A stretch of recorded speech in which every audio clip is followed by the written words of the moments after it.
painting my butt off.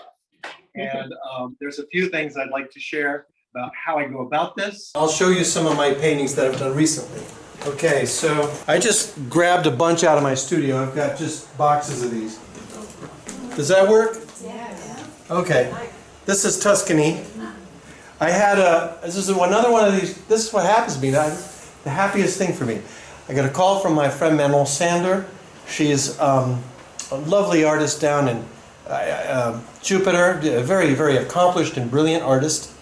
And I just admire her so much. And she said, Mark, she has a great accent.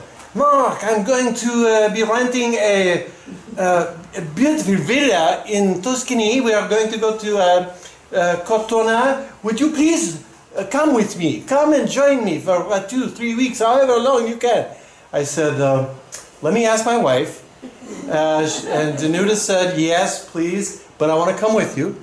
So the three, we had an incredible blast.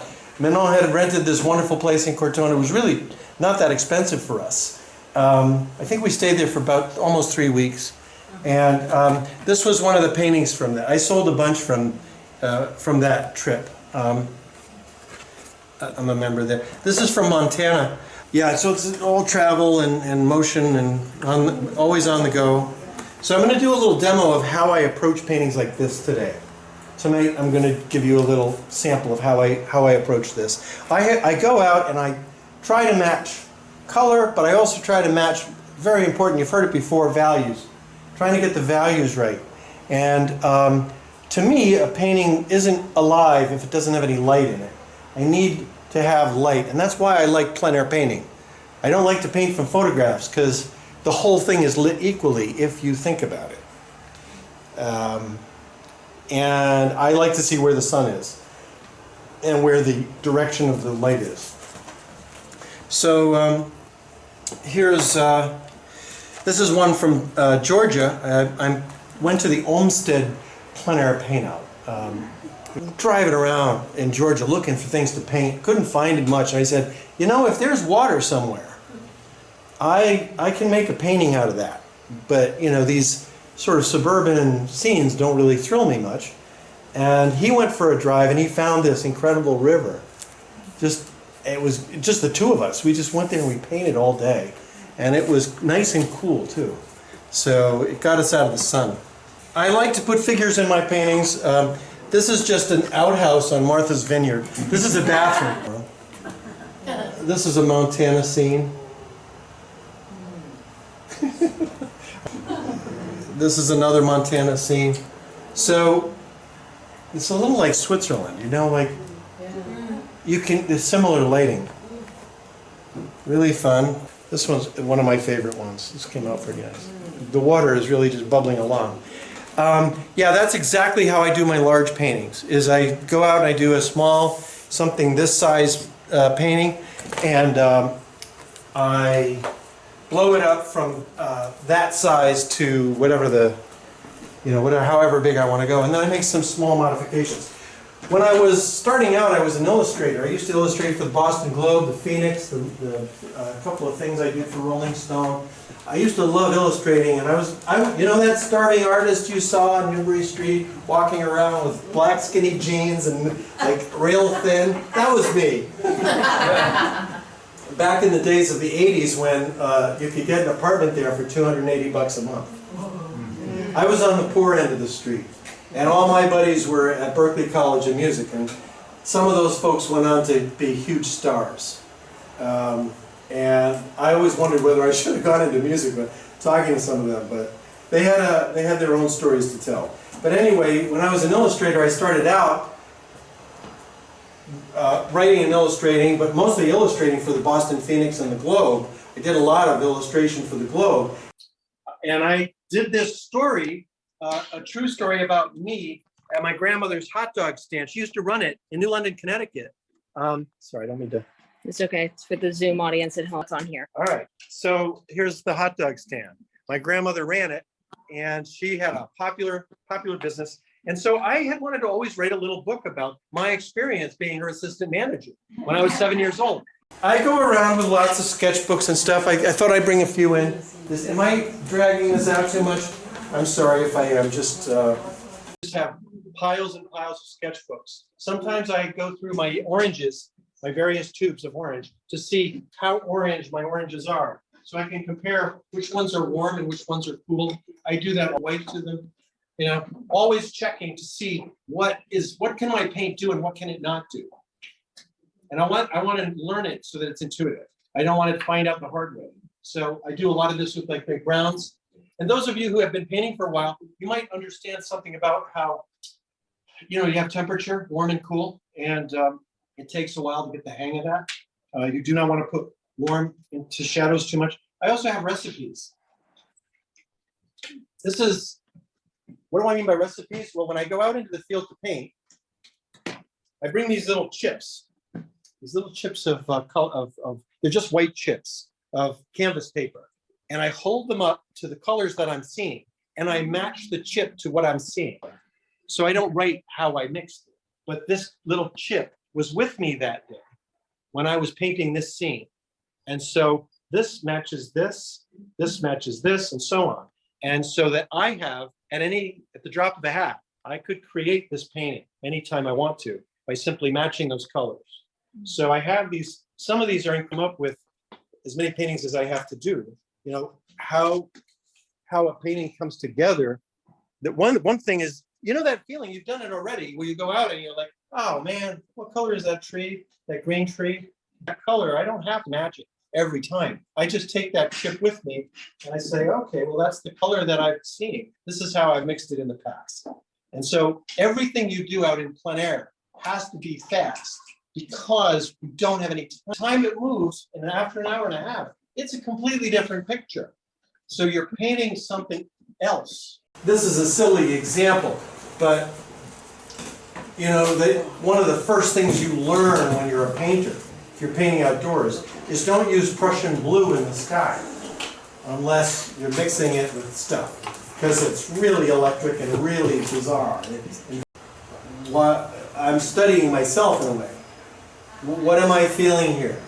And then I'm pursuing that throughout the painting. The chips that you take out, yeah, what like format are they in?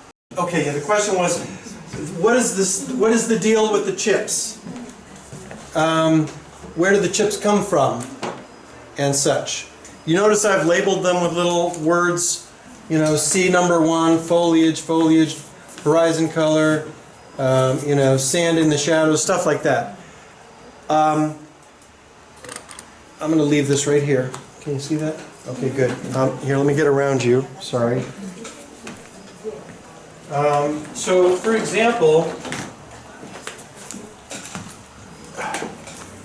you go outside and you have a blank chip like this. This is just a strip that I made of canvas paper. That's all it is. It's just canvas paper. And I'll tell you how I came up with this craziness, because I was going to the beach and painting the beach for about a week, every day, and I kept looking at the water, and it was kind of the same blue every day. And I thought, you know what would be easy, way faster, is to go out, go to Home Depot, and you know where they have all those chips of color? Get a bunch of those blues, and just go to the beach and hold them up and find out which one is the color of the ocean. And then I'll cut that little color out, and that'll be my go-to color. And I couldn't find it. I kept going. I had like a pocket full of these blue chips. You know what I'm talking about. Yeah. So I got all these paint chips in my pocket, and I'm just like, hold them all up. And you know, they had all goofy names like Royal Blue, Summer is Sun Blue, and crap like that. And I'm just like, I don't know. None of them matched. And then the light bulb went off. Make my own. Just make my own. So I took a blank chip like this. I put some ultramarine blue on it, too dark. Added some white. It was the right value, but it needed something. Put a little green in it. Not quite yet. I added a little red, a little more white, and bam. That was my color of the ocean. Did the same thing with a green tree. So how do you reconstruct that? 2 years later, how do you remember the form? I remember, I can tell you when I look at, this is the thing about being a painter for 30, 40 years. You know, I know exactly how to mix this by just looking at it. Do you initially write the formula when you do No? No, no worries. No, because I know that if I can get the color, I know what it's going to take. This is going to be, I can just look at this and tell you. This is permanent green. Mostly it's white, but it's got permanent green in it and a touch of, not burnt umber, but raw umber, because it's cool. And just a tiny touch of cadmium red. When I go out to the field, I use a little gray thing called a viewfinder. I don't have it on me. It's a little square thing. It has an adjustable thing. Some of you have seen it. And what I do is I hold that up and I frame my picture, and then I do a quick thumbnail. A thumbnail is not more than 2 minutes. I just want to know where are the lights and where are the darks. And maybe maybe it'll be 3 minutes, you know, but I just don't want to spend a lot of time. And I'll show you, all right, so here's San Francisco. These are all from San Francisco. You're probably thinking, well, that's not much information, Mark, but it's enough. It tells me where everything is. It tells me approximately how gray I want to go or dark. And I use gray paper because I want that contrast right away. Remember that the whole battle is to get those values right in addition to drawing what you want to draw. You've got to get the values right. And so most of my painting is not going to be this high key white. Most of the painting is going to be knocked down. I mean, for example, how much of this painting has white in it? You know? Very, very, very, very, very little. So if I can get a little tint all over the canvas first, I'm a third of the way done with my painting. And I haven't even started yet. Why do I say a third? Because everything's going to be either lighter or darker or that. And that's how I think about it. I'm going to just go straight onto this canvas now, and I'm going to use the tools that I would normally use in the field. This is not a tinted panel. If you want some information about the paints, I usually use Michael Harding paints because they're the best I can find. The pigment is really strong, and but the tinting power is very strong. So if you're really just starting out, you might not want to use everything Michael Harding, but if you're really looking for that really powerful color, man, he pretty much never fails. All right. So I'm going to put a horizon in.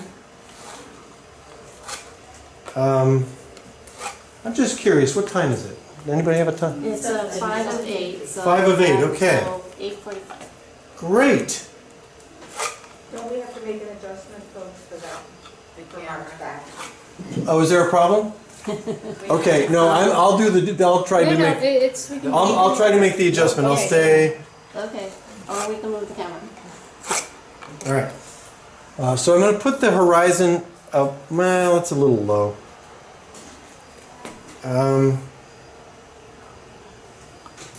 No, I'll leave it. That's good. That's not bad. I'll make it more interesting. I'll make a little sky or something in there. All right. So I'm going to do a dune scene. I'm going to put dunes, sunlit dunes. I care about where the sun is because that's the story. Where the light is in the painting is where, that's the whole story for me. What's the light doing?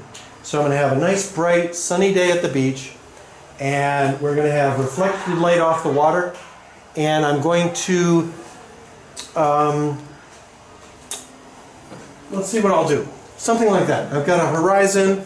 We've got some kind of an idea where the dunes might be. The grass, anyway. Is that the gesso? Yes, it is. It's got 2 coats of Michael Harding primer on it, which is a water base, but it acts like an oil. It acts like an oil primer. So that the, not to get too nerdy on you, but when you paint on oil on acrylic, some of the color soaks into the acrylic, and your colors will get a little flat because it's like a little sponge absorbing some of that pigment, taking in that oil, and it doesn't give you the best surface. If you use an oil base for oil paint, you'll be better off. Okay? So, but Michael Harding has made this new stuff that's basically goes on with water, but it gives you the seal of oil. So all the color stays rich. Mark, what was the Horizon tool that you've got right there? What was the horizon? This other thing? In your left hand. Oh, this tool is from Home Depot. It's a straight edge. I think it's used for taping. I'm not a carpenter guy, but yeah. So it's straight and it's cheap, so it does the trick for me. So I'm just kind of making this up a little. All right, so we got a dune here. I'm going to go past the midway point. Make it interesting. Oops, sorry.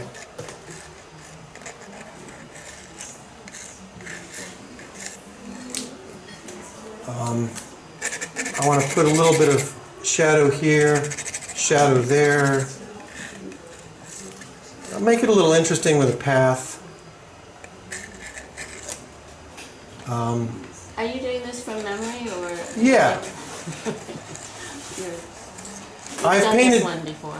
Well, not this one in particular. Every one of them is different. I mean, there's no guarantees. This thing could come out looking like a goose. I have no guarantees on this.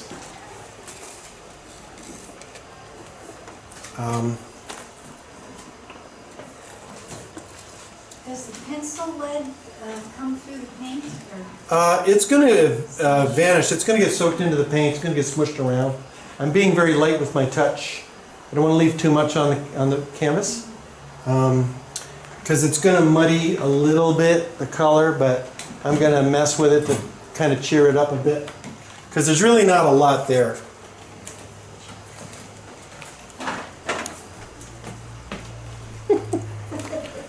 All right.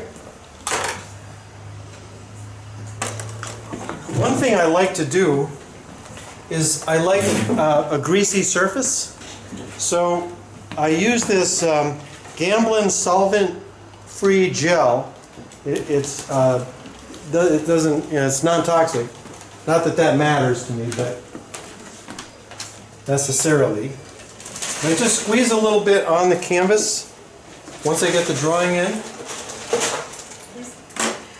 I put it right on there. Just about something about the size of my thumbnail. It's a gel, you said? Yeah, it's a gel, and I'm mixing it with a little bit of Gamsol, and I'm making some of that drawing disappear.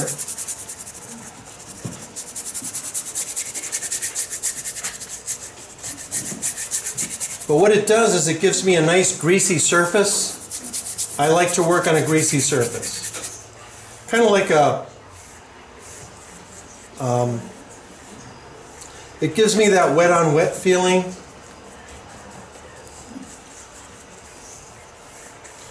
Now remember, if you're out painting, that sun is in that place and it's really, the whole scene's catching your eye, but in about half an hour, a cloud could come, the sun will move a little too far, you'll get a weird shadow, it could start to rain, bugs can come, you've got to get out of there.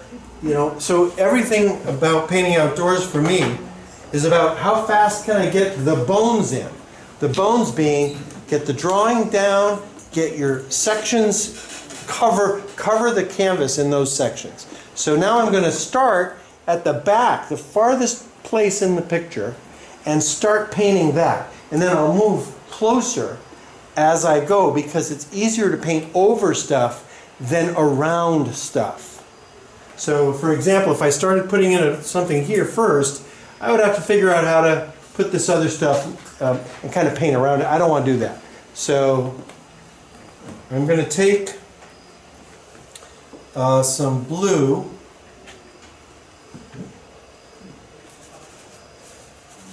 This is approximately, it's like a powder blue.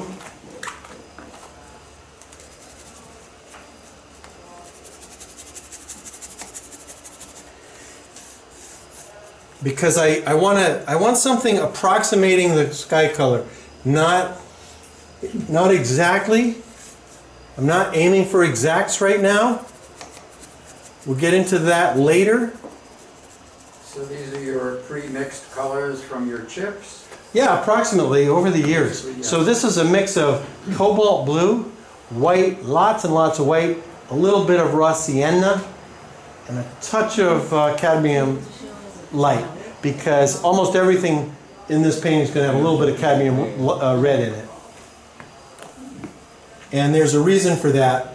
I learned the hard way doing these chips that everything has red in it. You know, you don't, it's one of those, I call it the silent letter of painting. It's there, you've seen this, look for it in the future and you'll see it all the time now. Go to a plein air show where everybody's done all these plein air paintings. You'll see green, you'll see blue, and you'll see yellow. Very rarely does an artist have an eye for the reds. Very, very rare. But that's the better painter. Look for the red and you'll match your color better. It's there. It's just hard to see because we're overwhelmed with the blue and that cool light coming from all that blue sky. You know, most of the light coming on your picture is coming from that blue sky, so it's making everything look blue. But it's an illusion because there's a lot of red there. And if you do this chip thing, you'll see. You'll be holding the chip. I don't understand. Why am I not getting this color right? And then you reach for the red, add the red, bam, it'll hit. And that's, so I've learned the hard way. So yeah, this is a sky color. It's a very high value. I don't have my value chart, but you get the idea. And I'm going to go ahead and put some of this in the water. There's some water right there.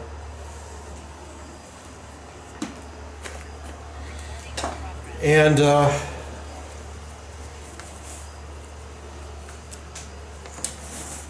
if anyone has a question, just shout out. Do you put a little red in everything, or just? Just about. I mean, I default. I automatically add a little cadmium red light. Not the dark, not cadmium red deep or cadmium medium. I go with the light. Start easy and see whether it needs more. How do you compare your canvases? The canvas is just that coated with that Michael Harding primer. Just the front? Yeah, 2 coats usually of that is all I need. And you can transform the cheapest, silliest canvas into something decent with that. Is it the non-absorbent acrylic primer? Is that what it's called? It's not acrylic primer. It's oh wait a minute. Yeah, is that Michael Harding you're looking at? Well, that's what I'm doing, yeah. Yes. Okay. That the answer is yes. Okay. It's acrylic, but because he adds a certain polymer to it, it doesn't act like a typical acrylic polymer. So it works really great. What's the name after Michael? Harding, Harding. I have some little pamphlets up there if you want to pick a few up. He happens to be a friend of mine, but he doesn't pay me to say that. So I've got a little bit of blue I'm going to put here. I'm going to put the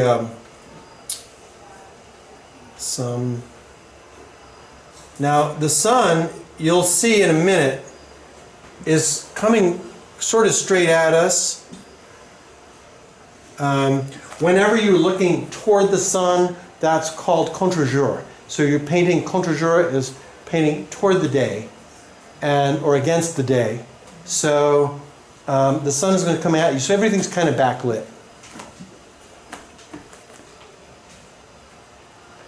So I've got a little landmass out there. I'm going to put some shine on that water in a bit. But I want to make sure there's enough water because I love painting water. And there's some grasses over there and something like this. Just want to get those bones in first. Now for the landmass in the background, I'm just going to go right now with a little bit of blue, a little bit of gray. I'll add a touch of alizarin.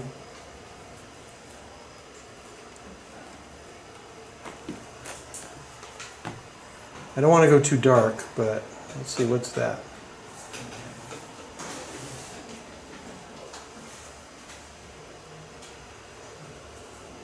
Could be a little greener. A little bluer. A little less something like this.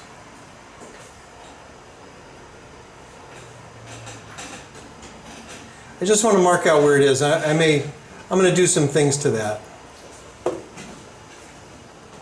Some distant, a distant landmass out there.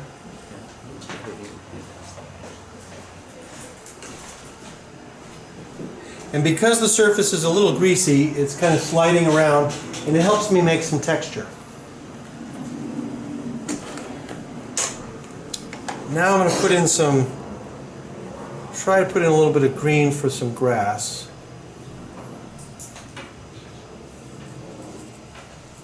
Don't know where I'm going to want the, you know, we've all seen that place at the beach where, you know, the grasses are just hit with sun and it's just so bright, the sun's coming off the water. I'm going to try to do something like that here. So this is a green that's got some nice warm oranges in it along with the red and some white. I'm going to vary it a little here and there. I want it to be, I don't want to make it look like it's got smooth tops.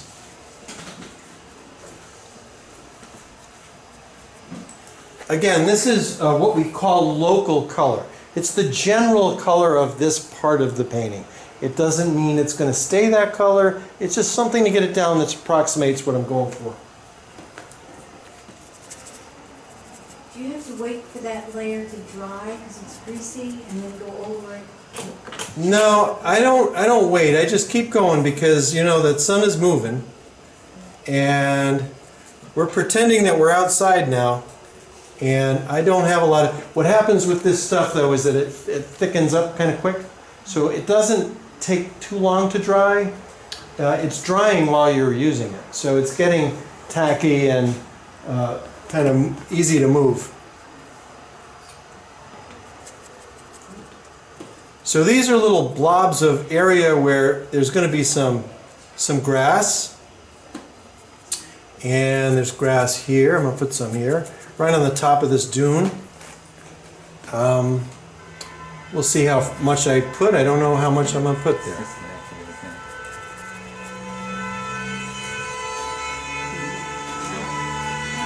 Somebody's got a broken horn?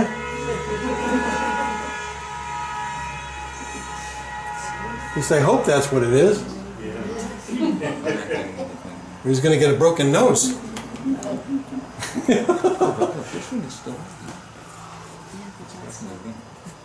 All right, the next step is I want to put some sun on the sand. Now, here's the thing.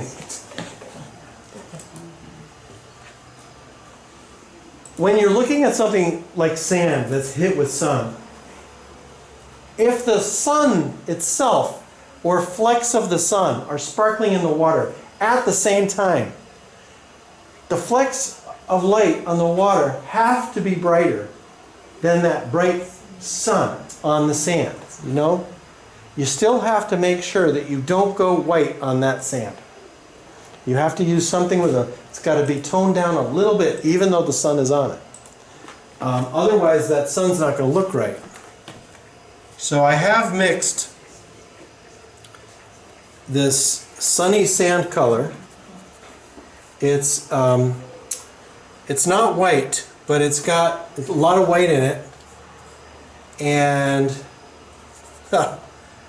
it's got pink, like a little bit of cadmium red, and it's got some transparent red oxide, which is a reddish brown, and it's got a little bit of burnt umber, and that's what I use for my base of sunny sand. Sunny sand. The sun is on this sand. So I start with this, and you'll see me wipe off a lot of the grass as I go. I know my back is to you. Can you all hear me? Yes. Okay. That's my theater background. It's very helpful. Yes, it is. All right.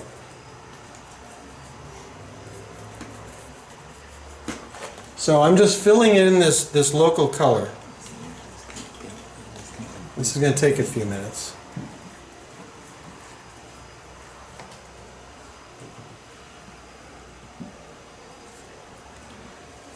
I don't know how much of this I'm going to go over, but because I'm kind of constructing these dunes as I go. I have something generally in mind, but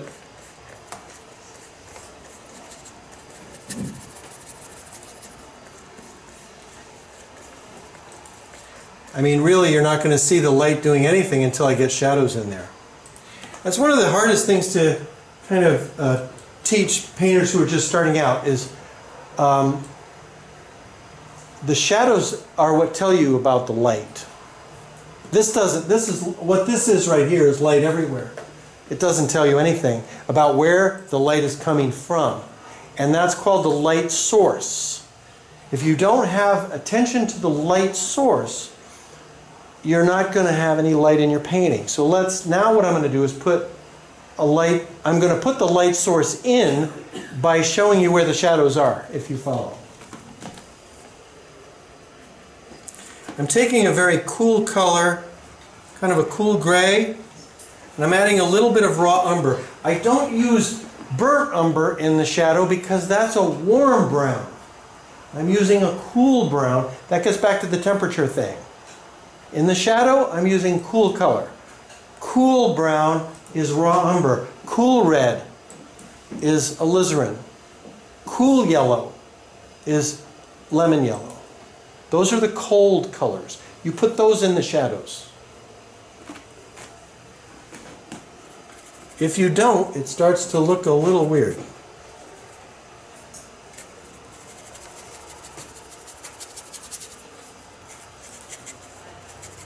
You're going to see where the sun is coming from very shortly. Because I'm telling you where it's coming from through these shadows.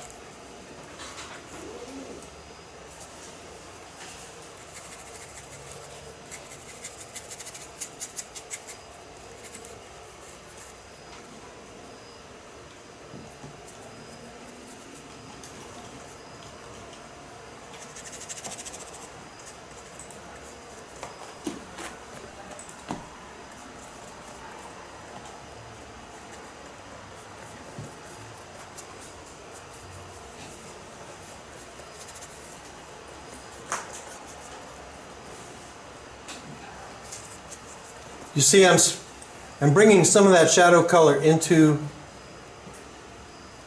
the paint that I've already put in there.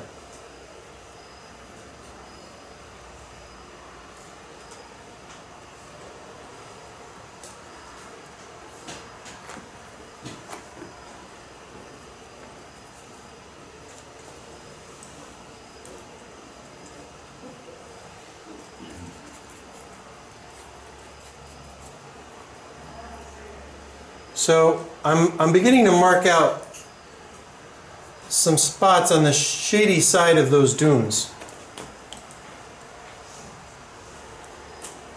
Can you repeat what you just said, please? Yeah, I'm putting the shadows in on the side of the dune that's not facing the sun. So this side is all getting its dark stuff.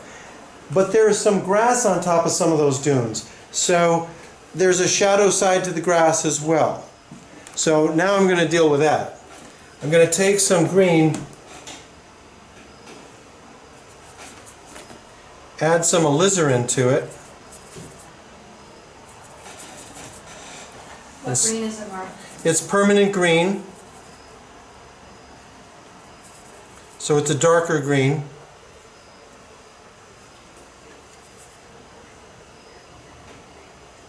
And a little bit of umber, a little more umber.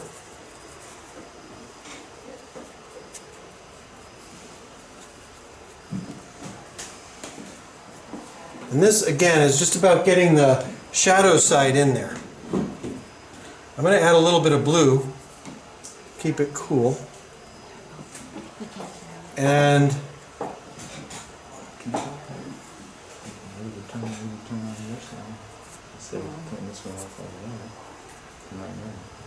They had it, it just got lost. Just now. It's coming and going.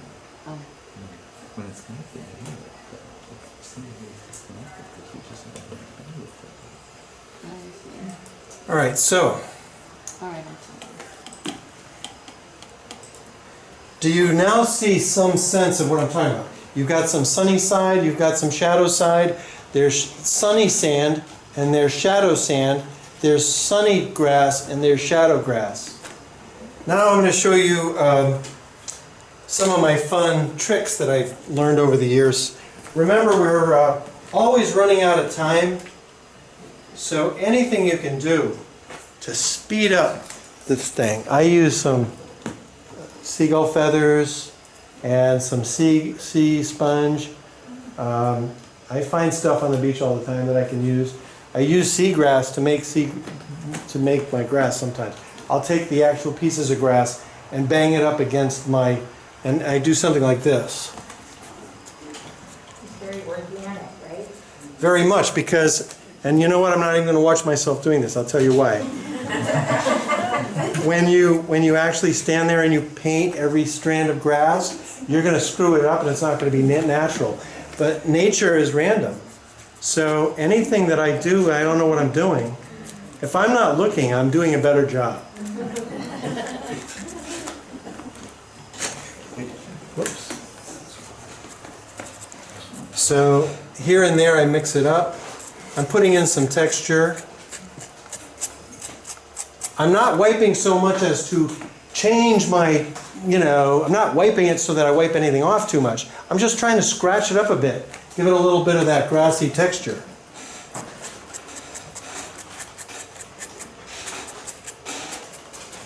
Nature is random.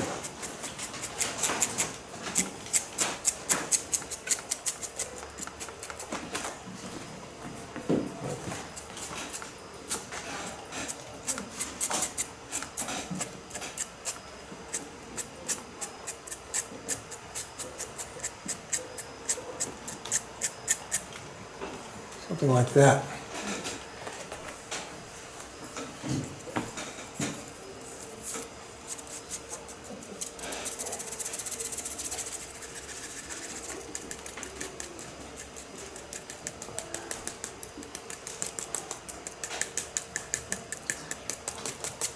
It just beats it up a little bit, and it shortens my whole project.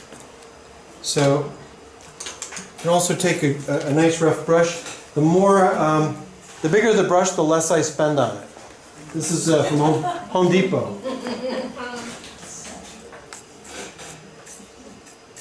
I just don't need anything fancy here. I want to soften some of those edges. All right, so now I've got some interesting things going on. Very natural looking to me. And I want to warm up that sky a little bit. I'm going to take some of this warm white and just a little bit of a touch of yellow. I don't want to go too far with it, but a little something. And just a touch of red.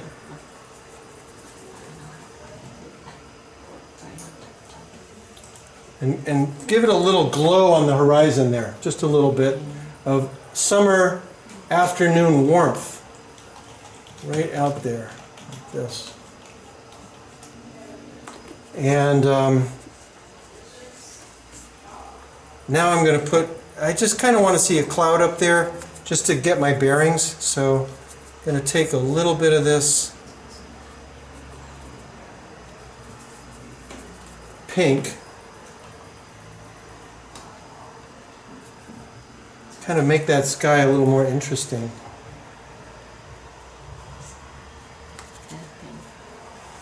Well, I may have to put a little more blue up there to make that interesting, so we'll get to that. All right, a little interest up there. Okay. Now I'm just going to go in and sharpen some things.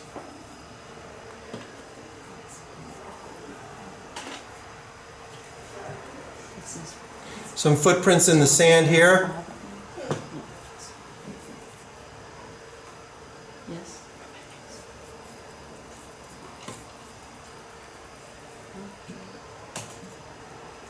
Okay. Are you using the same colors or adjusting them a little bit? I'm adjusting the shadow color with a little bit more red. I'm putting a little bit of alizarin in there.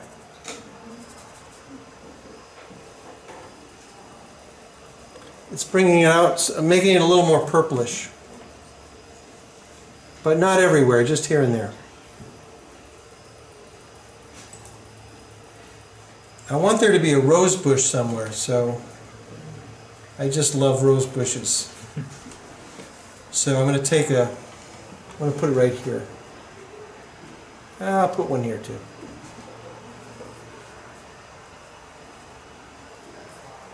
Just a little bit of darker stuff. Those beach roses are, they show up randomly.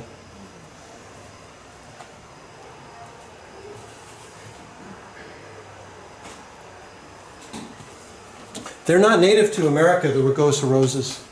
They were brought over from Japan about 200 years ago. And they spread out all across our beaches. Invasive species, but pretty.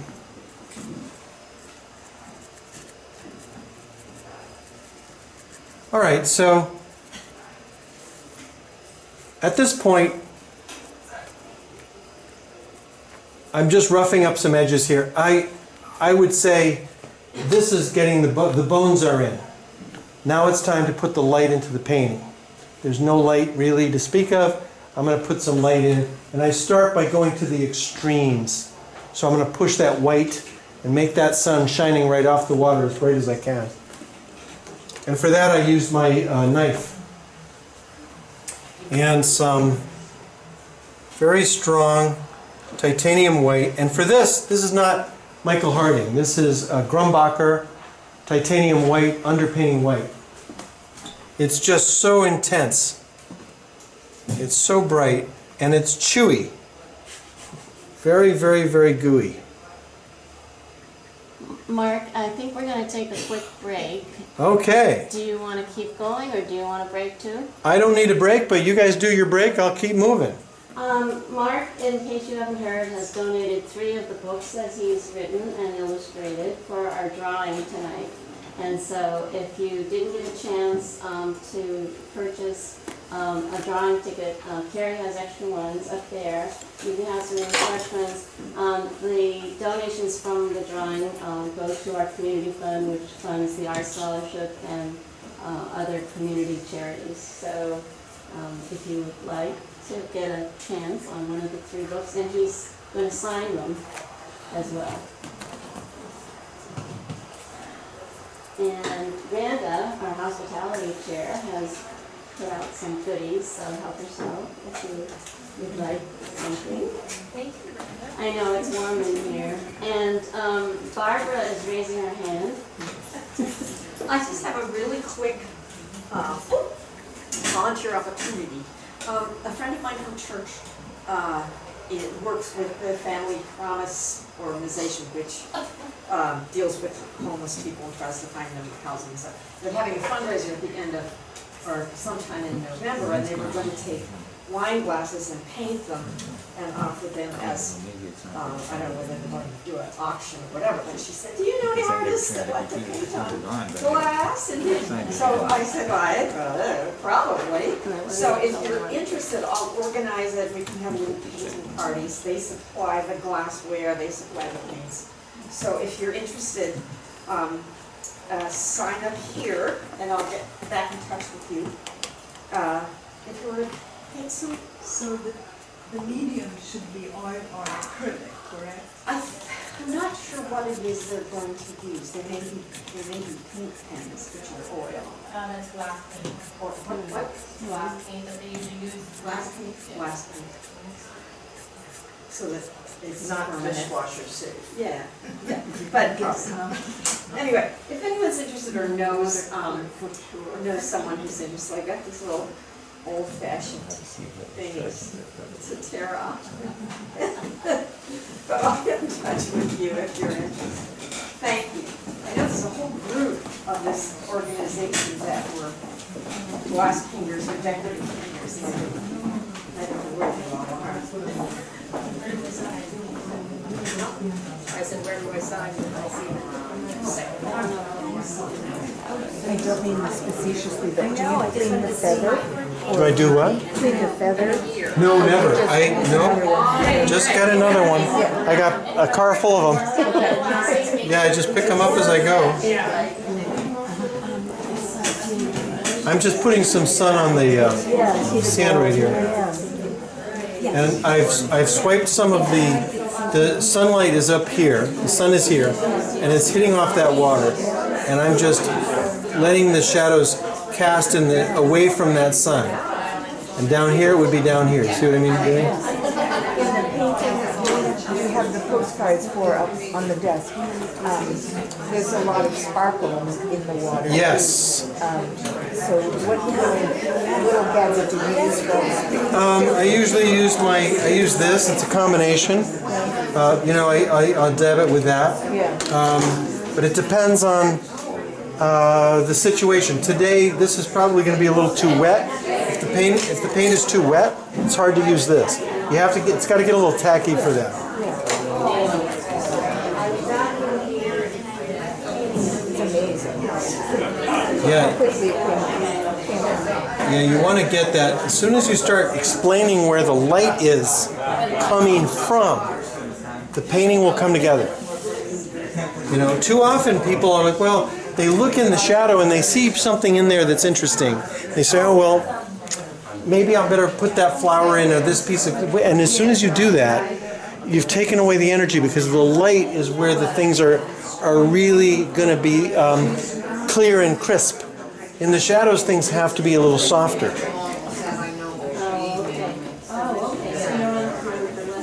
Yeah, but we have the same before. Okay, last call for I really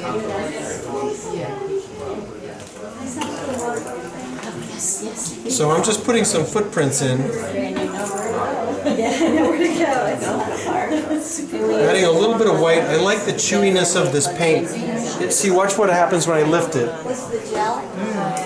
See that? That's the Grumbacher. That's the Grumbacher white.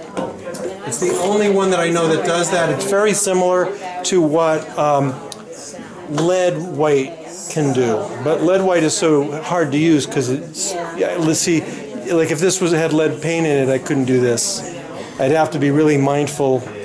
Is it as transparent as lead tends to be? No, it's not that transparent. This is much more opaque than that. So it's a different effect, but I like to use a lot of impasto. Impasto is when you have a lot of thick paint in the foreground, and this is great for that.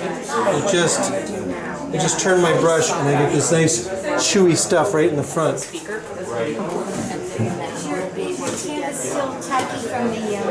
Oh yeah, very tacky. It's greasy still, actually. That's what I meant. It's still greasy, yeah.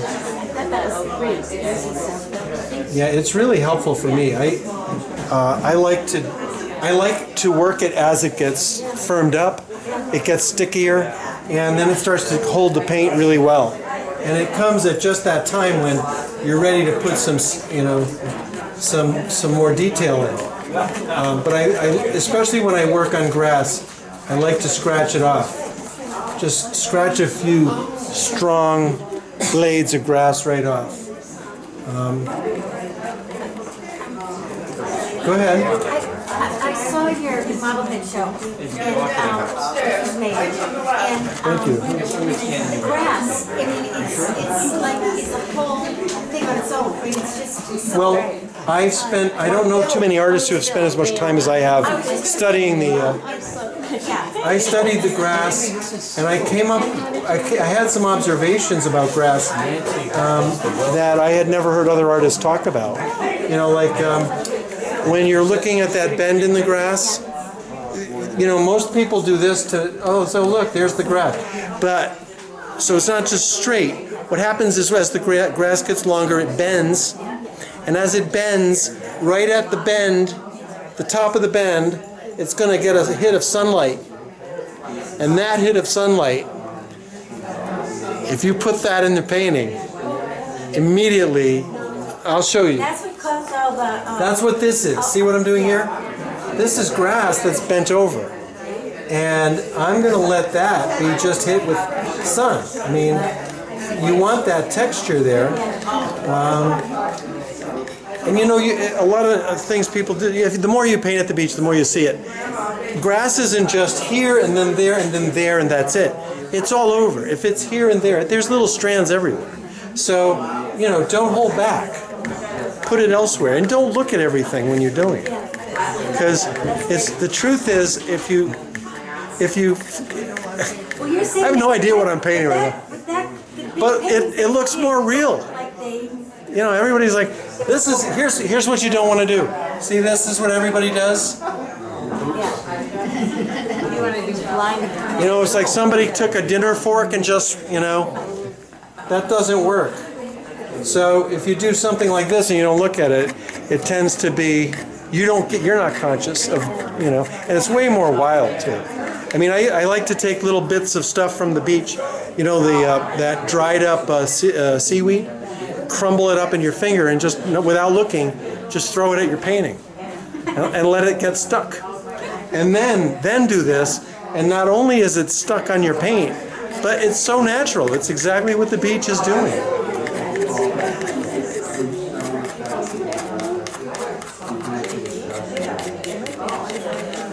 I didn't see that. At the beginning.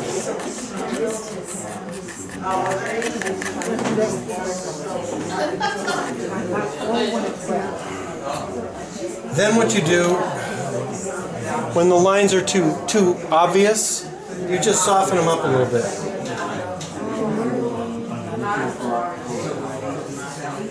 Just, you know, like that. And, you know, not every artist teaches technique, but I think people enjoy learning how things are done so that when they go out there they can do it themselves.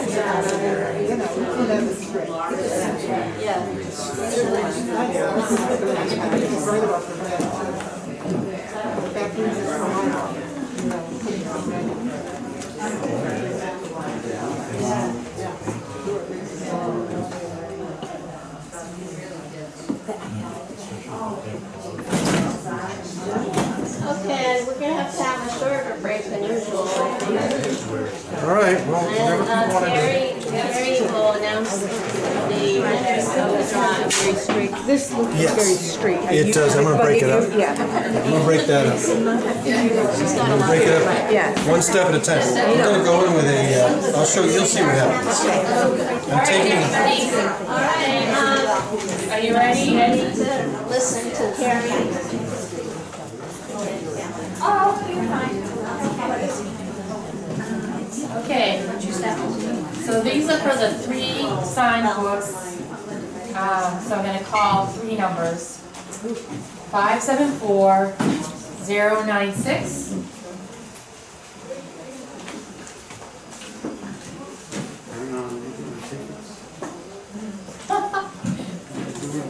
I won! They always do that kind of thing. Where is it? Anybody? Mark, is it okay if we pass your magazine around? I Of know course, please do. We're trying to. Please do. Okay, 574096. I just wanted to ask you, I saw you on the show this week, No one? Oh. and you did a Okay. workshop. I'm gonna go for another one. Which made me crazy. Pay attention.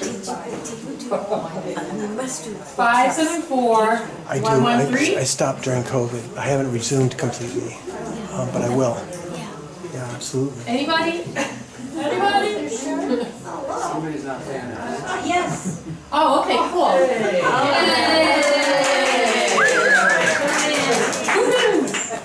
All right. All right, one more.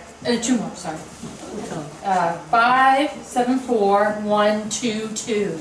I have it. Yay! All right, for the lucky last one.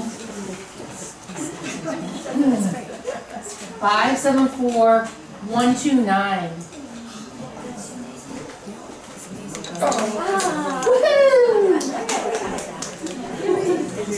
I'm gonna pass around the magazine that Mark was in.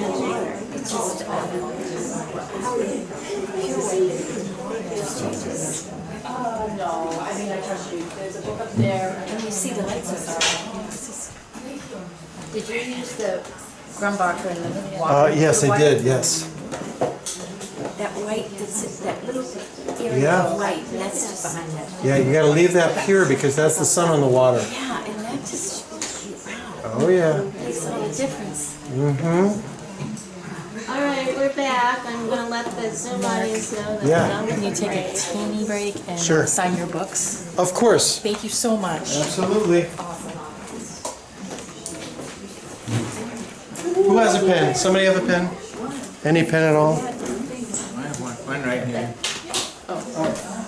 You get to use it, sure. Never mind. I got one here.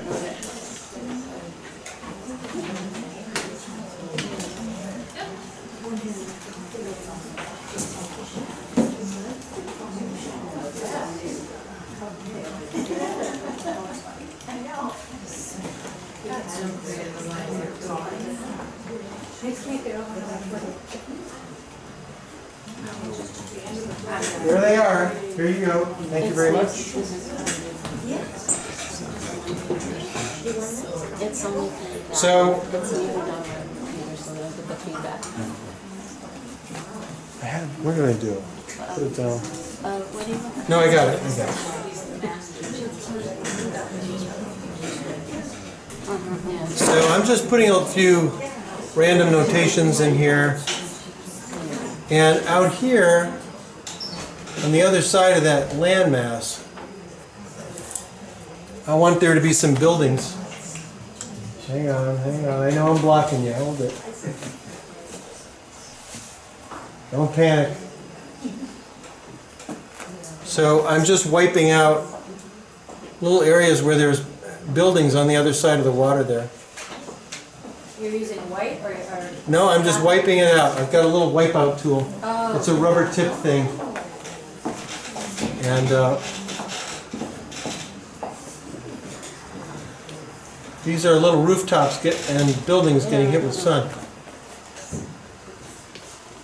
So it suggests a lot going on there.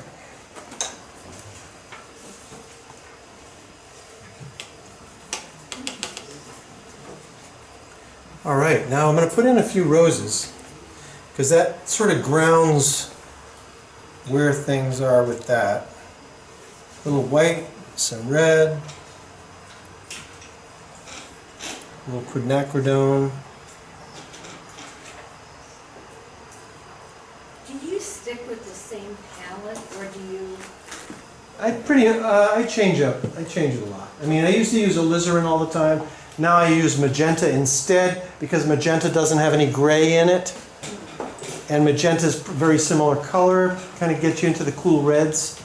Another color I use now when I go to, when I paint in Utah, I use vermilion, which I never use, but when you paint those orange shadows in the, like Bryce Canyon or something like that, man, that vermilion really just zings, and it's cooler than you think. It's like a cool color. Anyway, yeah, I do change. I get really excited about stuff like that. So.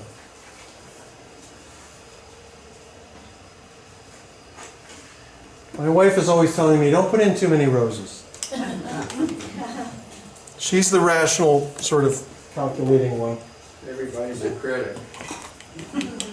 Well, the funny thing is, she's never wrong. She's never wrong. And I don't mean that like one of those wife jokes. No. What she's not wrong about, when she comes up to the studio, and I hate it. I hate it. She'll say, "Oh, That's already bad. She'll say, oh, what'd you do to it? That's all I need to hear. Or, oh, it looks a little darker. Oh, was that there before? Yeah, it's all I need to know. And I immediately, I get crushed. Because she's always right. Is she a painter too? No. No. We're totally opposite. Before I met her, we've been married for almost 40 years. We got married young. And she, but I had girlfriends before her who were all artists. And the artist girlfriends, I could never, those things, that would like start off hot, but it would die right off. Because we were at each other's throats about art. My wife never argues with me about phthalo blue. She just doesn't. I think, well, I think I'm going to put phthalo blue in. Like, my artist friends will be like, no, you've got to use ultramarine for that. And it's like, I can see why my wife is perfect, because she's sort of the corporate person, very corporate. She worked at Fidelity for years. She's no artistic stuff. So we complement each other great. Except she must have an eye when she says, oh. Oh, she's got killer taste. She's got great taste, and she knows when sees something wrong. She'll tell it, but she can't tell me why, and she can't tell me what it is. She'll just say, oh. Or even worse than that is when I say, hon, come on upstairs quickly, just tell me what you think. And she'll get halfway up the stairs to my studio so she can see my easel. And she'll stand there, quietly. And that's already, I'm doomed. I'm doomed. There's nothing she can say after that. Because if I hear anything less than, oh, that's really great. Because when I hear her say that, then I know I got a hit. I've nailed it. She can't tell me why it's not working. But she knows totally, and she's always right. I have one just like that. Yeah. I have one of those steep stairs that comes up, so all I see is her head poking up. Well, you know what's funny is I'm always right too. When she's got something going on, she's stuck. But she doesn't know that. Catch that? So now what I've got the bones in, and because we're doing a plein air painting, we don't have too much time. But what I want to do is put a little bit of light on top of where the rose bush is. So I'm going to use some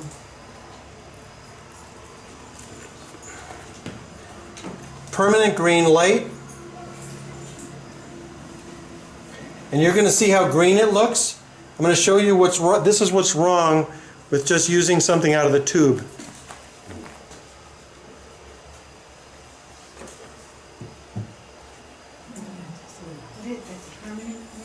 Permanent green light. It's just a little too green. Do you see that? So what I do is I add a little bit of red. Is that the cadmium light? Yeah, cadmium red light. Some warm white, just a little bit. I don't want to kill the color. And a touch of orange to warm it up. And this should be a lot more natural.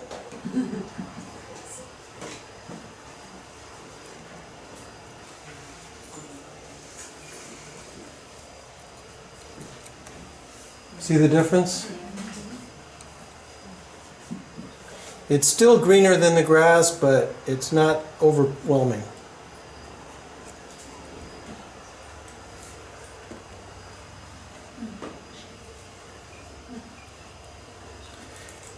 It's good to have a variety of greens in whenever you use green, because otherwise it kind of looks,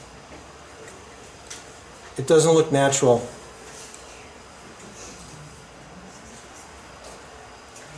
Do you usually stick with like a warm red, a cool red, a warm yellow, a cool yellow, and just pick, that palette?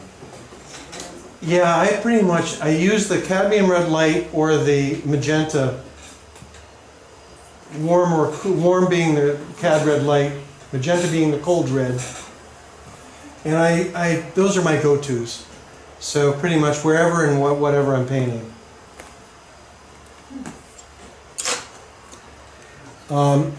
I think I could put some of these shadows even a little darker. You can see I'm not getting too much into the detail here. But I think as a demonstration, some of you are getting the idea. Was that cool gray that you used in the early shadows? That's a tube color from Harding? No, that is a gray that I made myself based on going out there and matching. Got it. So it was a matched color. And I'm going to make these shadows a little more contrasty because I want the sun to be brighter than I've made it. So to make the sun brighter, you make the shadows darker.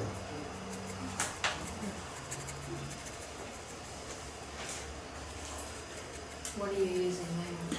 This is that gray that we were just talking about with a little bit of added umber to it to bring it down, make it darker.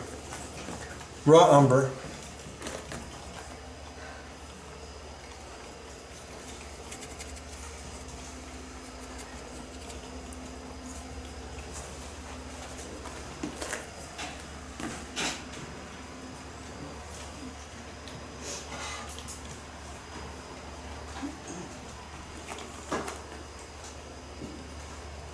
We had talked about this line of dune being a little annoying because it's just such a straight line. So I'm going to break that up. Maybe like another 5 minutes? Sure. If you can do it. I hate to rush you, but... No, I'm fine. You can end it now if you like, but... Yeah, we unfortunately have to be out at a certain time. Okay. The old heave-ho. I got a question back here. Yeah, go ahead. Can you explain about the warm white? Is it a special kind? It's a white with a little bit of yellow and a touch of red. I don't know the combo, but it's just enough to bring it into the warm. Okay. And I use that in the sunny side. I do have a video about how to do these things. I have a few videos out there. Shimmering Light is published by Streamline Publishing, and I have other things on the web if you want to watch. I'm all over YouTube and stuff.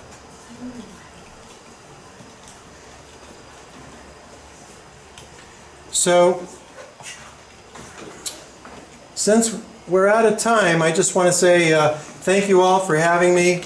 Appreciate it. This was great. And don't leave all that